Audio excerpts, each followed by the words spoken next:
les besoins de l'adaptation cinématographique, certains détails ont dû être changés. Cependant, l'histoire qui suit est authentique et le déroulement est identique à la réalité.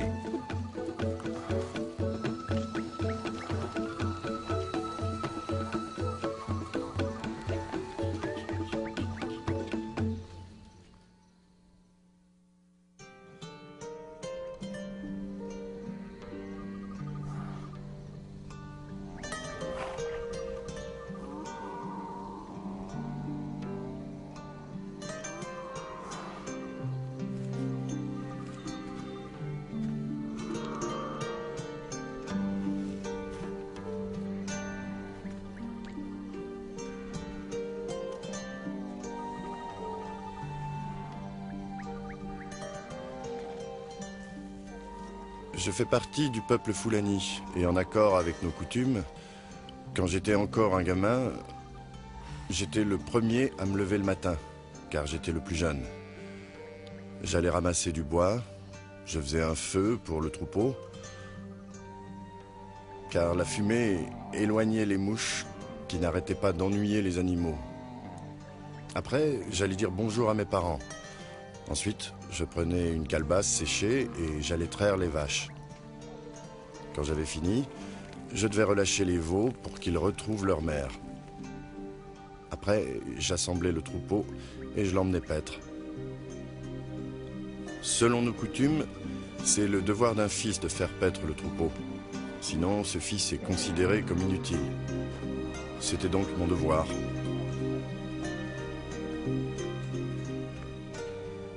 Depuis ma plus tendre enfance, j'aimais beaucoup mon père. Et tout ce que faisait mon père, je voulais le faire aussi. S'il priait, alors je priais aussi avec lui. Tout au fond de mon cœur, je voulais honorer Dieu et mon père de mon mieux. En grandissant, cette volonté de leur plaire devint plus forte.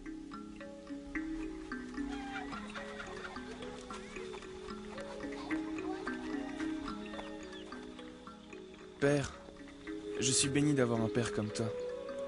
Tu m'as donné tout ce qu'un fils peut attendre de son père. Mais j'ai quand même une grande faveur à te demander, si tu as la patience de m'écouter. Dis-moi de quelle faveur il s'agit. Eh bien, est-ce que tu me permets de continuer mes études? J'aimerais aller à l'école coranique pour étudier le Coran. J'y tiens, c'est mon plus grand souhait. J'espère que tu seras d'accord. Tu as autre chose à me demander? Non, père. Bien. Oui, mon fils, je suis tout à fait d'accord. Tu iras étudier à Bochi avec le cheikh Ibrahim. Voilà. Merci, père. Qu'Allah te vienne en aide et que sa paix puisse toujours te guider. Amen, père. Alors, prépare tes affaires. J'y vais, père. Bien. Merci encore. J'y vais tout de suite.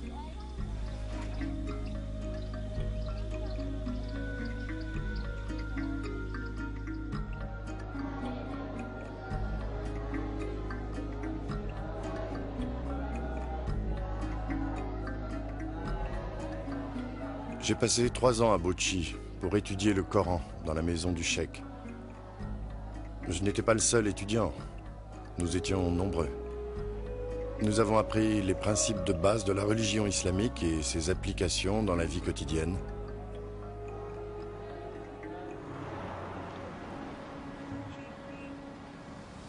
De là, je me suis rendu à Gombe, où j'ai encore passé 2 ans à étudier l'islam. C'est à Gombe que j'ai enfin compris comment on devait interpréter le Coran. Ensuite, 2 ans à Maïdougouri pour continuer. Quand je suis finalement arrivé à Zaria, je lisais et écrivais l'arabe.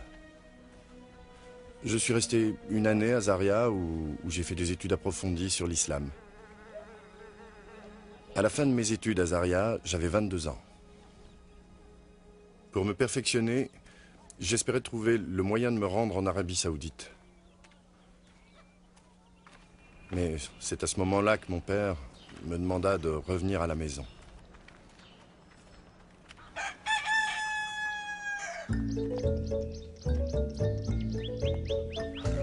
Mon père trouvait que c'était mieux que je reste au village, pendant que nous cherchions les moyens pour m'envoyer étudier en Arabie Saoudite. Et il pensait que je devais me marier avant de partir pour un autre pays. C'est pour cette raison qu'il m'avait rappelé à la maison.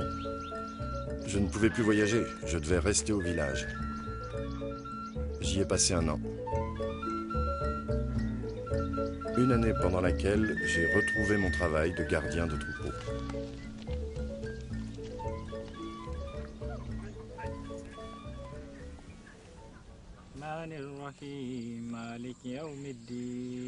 Je suis aussi devenu le chef spirituel et le professeur de notre village.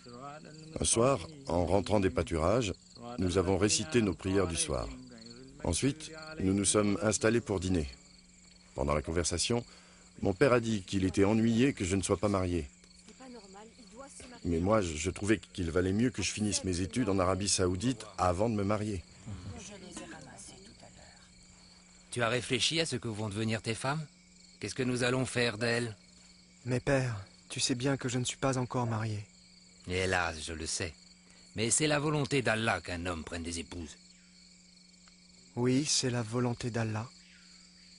Alors marie-toi si tu sais que c'est sa volonté. Non, père. Je veux réellement connaître mieux Allah. Je le souhaite plus que tout. J'apprécie ta détermination. Et je comprends ce que tu ressens. Oui, mais ta mère trouve que l'Arabie Saoudite, c'est bien loin. Et elle a peur que si tu pars, nous courions le risque que tu ne reviennes plus jamais. On reparlera demain matin de tout ça.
À l'aide! Au secours! Au secours! Oh, oh. Après ce rêve, qui m'avait bouleversé, je ne pouvais plus dormir. Je suis resté assis sans bouger toute la nuit. D'abord, je voulais en parler à mon père, et puis je me suis dit qu'il valait mieux ne pas lui en parler. Ce matin-là, je n'ai rien fait. J'ai pris un peu de repos. Le soir venu, on a récité nos prières, ensuite on a mangé en bavardant comme d'habitude. Et après, toute la famille s'est retirée dans les cases pour dormir. Comme tous les autres, je me suis aussi rendu chez moi. Dès que je me suis endormi, j'ai fait le second rêve immédiatement.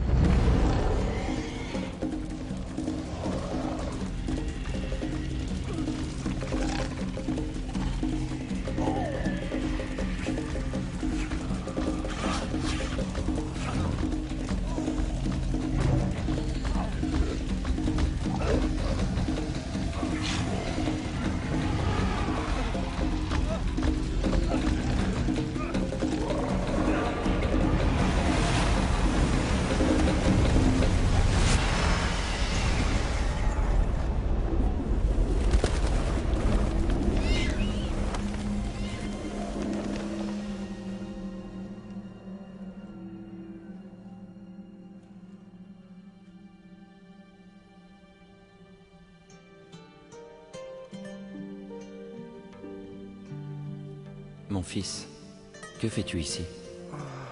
Je n'en sais rien. Veux-tu que je te ramène chez toi?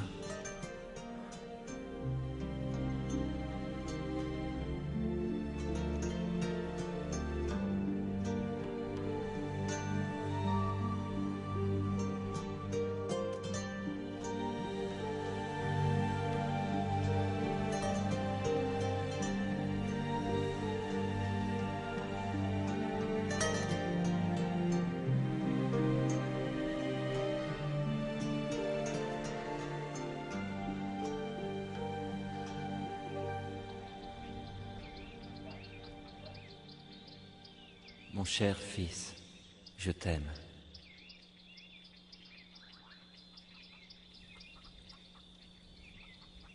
Ce second rêve ne m'a pas effrayé. Je n'ai pas transpiré comme pour le premier. Je me suis seulement demandé, qui est cet homme qui veut me sauver? Qui est cet homme qui essaie de m'expliquer des choses? Et immédiatement, je suis sorti de ma case en me disant qu'il fallait que j'en parle à mon père. Je lui ai raconté mon rêve. Sa réaction fut instantanée. On va chez le sorcier. Pas te préparer.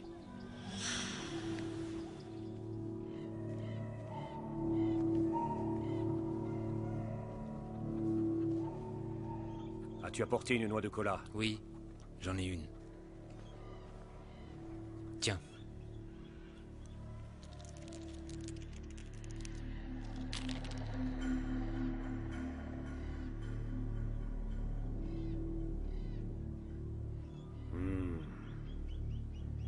Parle-moi.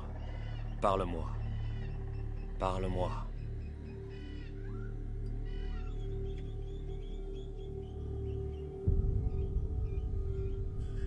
Prends-en un.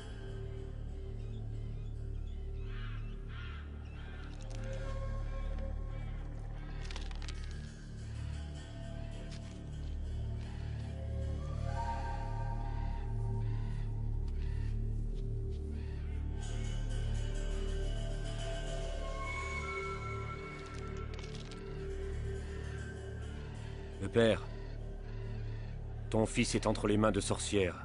Oui. Elles auraient pu le tuer en 2 jours. Heureusement que tu es venu. Avec ces sorcières, je vais passer un marché.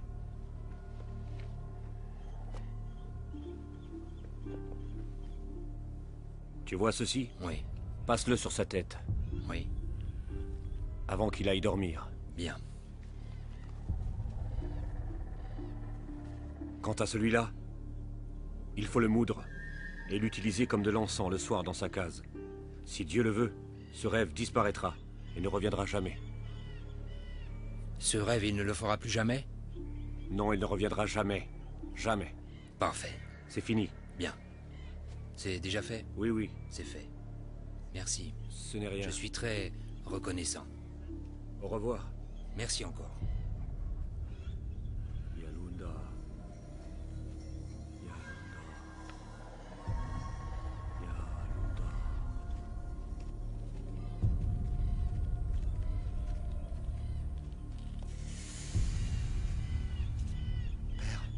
Père, Qu'est-ce qu'il y a? j'ai eu un autre rêve. Quel genre de rêve? J'étais sur le point de tomber dans une crevasse quand des esprits malins me sont apparus.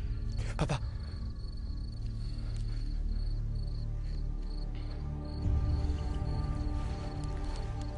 L'un d'entre eux avait des crocs et de longues griffes. Il a dit que si je ne sautais pas dans la crevasse, un lion se trouvant derrière moi me tuerait. À l'instant où j'allais sauter, l'homme en blanc m'est apparu. L'homme en blanc, qui est-ce? Oui, celui qui, dans l'autre rêve, m'a secouru. Qu'a-t-il fait pour toi? Il m'a demandé si je voulais rentrer à la maison. J'ai dit oui, alors il a demandé si je voulais qu'il m'aide. J'ai encore dit oui, alors il a refermé la crevasse d'un simple geste et m'a ramené. Avant de s'en aller, il m'a dit qu'il m'aimait et il a disparu. Et les esprits malins? Quand ils l'ont vu, ils ont disparu. Va te coucher, t'auras plus de mauvais rêves. Papa, j'ai la frousse. Qu'est-ce que tu dis? Tu peux pas avoir peur d'un rêve? C'est pas seulement un rêve, c'est bien plus que ça. Utilise la magie du sorcier et va vite te coucher. Si les rêves reviennent de nouveau, nous pourrons nous rendre à Sokoto demain matin pour voir un autre sorcier. D'accord? Essaie de te reposer.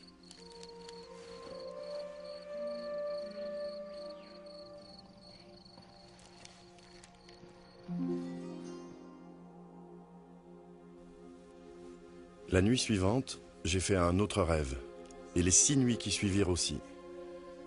Dans tous ces rêves, l'homme qui portait des tuniques d'un blanc étincelant venait à mon secours et me sauvait chaque fois des mauvais esprits. J'étais en sécurité avec lui. Je sentais qu'il me protégeait.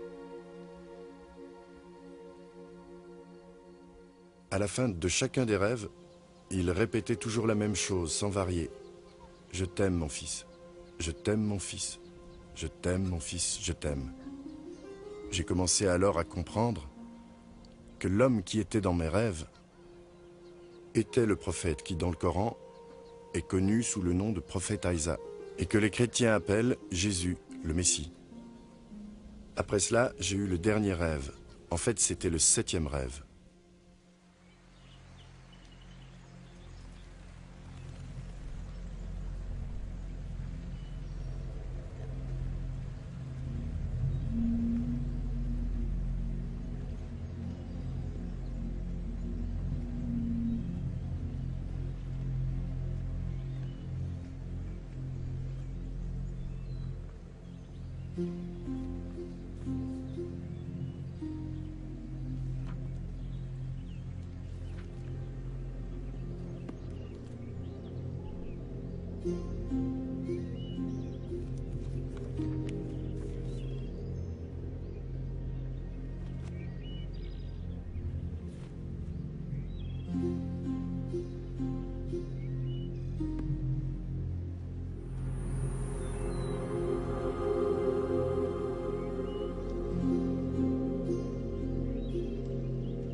Dis-moi, qu'est-ce que tu lis, mon fils?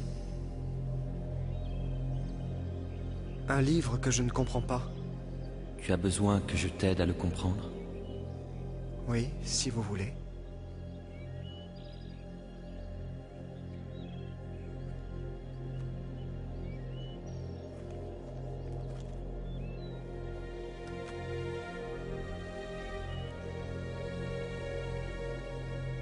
Mohamed, ce livre vient de Dieu. Il contient sa parole. Tous les versets ont été inspirés par Dieu lui-même. Venez à moi, vous qui êtes fatigués et chargés, et je vous donnerai du repos. Prenez mon joug sur vous et recevez mes instructions, car je suis doux et humble de cœur, et vous trouverez du repos pour vos âmes, car mon joug est aisé et mon fardeau léger. As-tu déjà entendu parler du chemin, de la vérité et de la vie? Non, jamais entendu. Je suis le chemin, je suis la vérité, je suis la vie. Personne ne peut arriver au Père s'il ne passe par moi. Qui es-tu? Tu me connais sous le nom de prophète Isa. Je suis venu à toi pour te donner la vie éternelle. Si tu me reconnais en tant que ton sauveur et ton Dieu, tu deviendras un enfant de Dieu. Parce que Dieu a des enfants? Les enfants de Dieu sont nés de son esprit. Les enfants de Dieu ne sont pas nés de la chair. Est-ce que tu crois en Dieu? Oui, je crois en Dieu. Si tu veux le salut, crois aussi en moi. Ce monde t'apportera de nombreuses épreuves. Mais réjouis-toi. J'ai triomphé de ce monde. Aimerais-tu me recevoir? Oui, je veux te recevoir.